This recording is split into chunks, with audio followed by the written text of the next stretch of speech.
अभी हमारे साथ यहाँ पर बारसोई में अनुमंडल अस्पताल है और यहाँ मौजूद हैं भाकपा माले के विधायक दल के नेता कॉमरेड महबूब आलम। हम उनसे जानेंगे कि वो अभी यहाँ पर आए थे एक शिलान्यास करने के लिए, तो क्या चीज़ का शिलान्यास था यहाँ पे, ज़रा बताएंगे।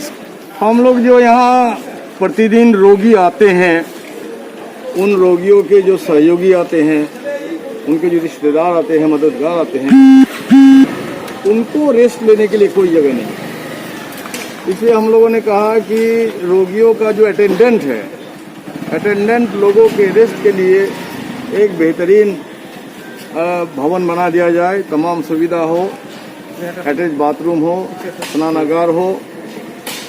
और जो आप देखते हैं कि कोरोना से लड़ने में जिस तरह से बिहार सरकार की नाकामियां उभर के आई है और पीएमसीएच, एनएमसीएच जैसी हॉस्पिटल में भी बिल्कुल इंफ्रास्ट्रक्चर है नहीं। एक एक बेड में मरी हुई लाश 2-2 दिन तक पड़ी हुई है और उसी कमरे में एक स्वस्थ मरीज को रखा जा रहा है या कोरोना पॉजिटिव मरीज को रखा जा रहा है। सच ये है कि कोई इनकी सुधि लेने वाला नहीं। मैं आपका ध्यान एक शंभू नाम का पेशेंट की तरफ ले जाना चाहता हूं, जो शिवानंदपुर का एक पेशेंट है।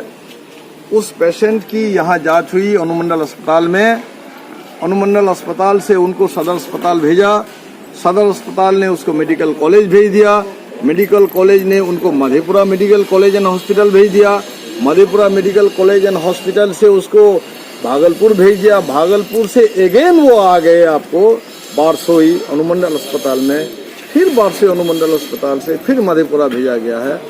तो कोई देखने के लिए नहीं, कोई सुनने के लिए, कोई जांच करने के लिए नहीं। जब मैंने वहाँ के सुप्रिंटेंडेंट को फोन किया, मेरे सुप्रिंटेंडेंट को फोन करने के बावजूद भी, कई बार फोन करने के बावजूद भी जब उनकी कोई खोज खबर नहीं हुई, तो फिर बाद में मैंने वहाँ के सीएस को कहा और उसके बाद उनको एक ऑक्सीजन सिलेंडर दिया गया।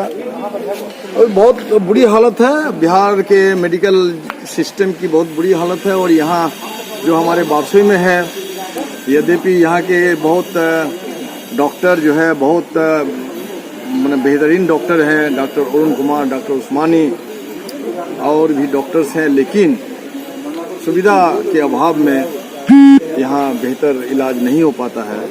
इसलिए हम कोशिश करेंगे कि जैसे लेबर रूम है, अगर लेबर रूम को स्पेस बढ़ाया जाए, जैसे डॉक्टर ने मांग की, तो हम अपने इंजीनियर से बोलेंगे कि लेबर रूम को जो है और नाप जोख करके अगर बढ़ाने की कोई गुंजाइश होती है तो हम लोग निश्चित रूप से बढ़ाएंगे, और नहीं अगर कोई और रूम देने की जरूरत है तो हम लोग निश्चित रूप से देने की। बिहार में अभी जो ढहती हुई स्वास्थ्य व्यवस्था है, इसको लेके तमाम तरह की बातें हो रही है, ट्विटर से लेके फेसबुक पर, व्हाट्सएप पर ये चीजें चल रही है, लेकिन जो है स्वास्थ्य मंत्री मंगल पांडे पूरे कोरोना काल में पहली बार कल दिखाई दिए हैं, जो एनएमसीएच में गए थे।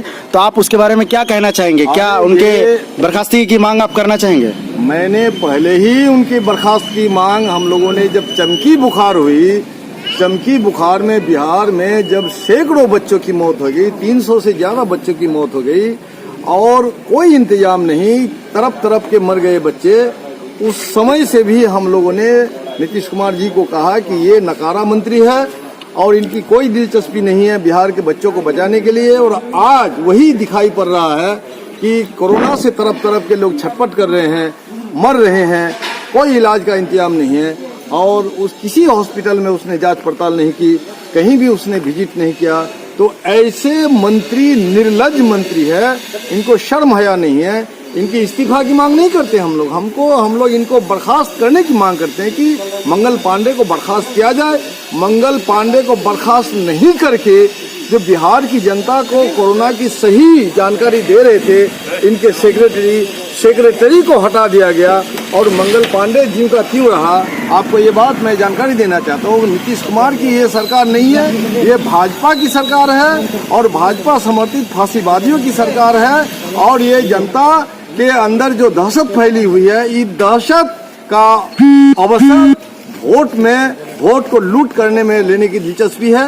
इसलिए नीतीश कुमार एक कठपुतली बनी हुई, नीतीश कुमार की सरकार एक कठपुतली सरकार है, भाजपा के निर्देश पर चल रही है। इसलिए बिहार की जनता को खड़ी होना चाहिए और जरा भी शर्म अगर हया है तो नीतीश कुमार को इनको बर्खास्त करना चाहिए। जी, बहुत बहुत शुक्रिया हमसे बात करने के लिए। ये थे बारसोई के जो स्थानीय विधायक हैं कॉमरेड महबूब आलम, और भाकपा माले के पूरे बिहार विधानसभा में इनके नेतृत्व करते हैं, पूरे आंदोलन का नेतृत्व करते हैं, हमेशा आंदोलनों में रहे हैं। अब चमकी बुखार के समय जब हम लोग देखे थे, मीडिया के रिपोर्ट में भी देखा गया था कि ये लगातार विपक्ष के तमाम नेताओं को गोलबंद एकजुट करते हुए मुजफ्फरपुर के लिए निकले थे, और मुजफ्फरपुर में जाके वहाँ पर जो हालचाल था वो जाना था, और वहाँ की जो स्वास्थ्य व्यवस्था थी उस पर ये अपनी बात पूरे बिहार विधानसभा के जो पटल पर रखा था, और वहाँ पे प्रेस ब्रीफिंग भी किया था। तो आइए, ठीक है।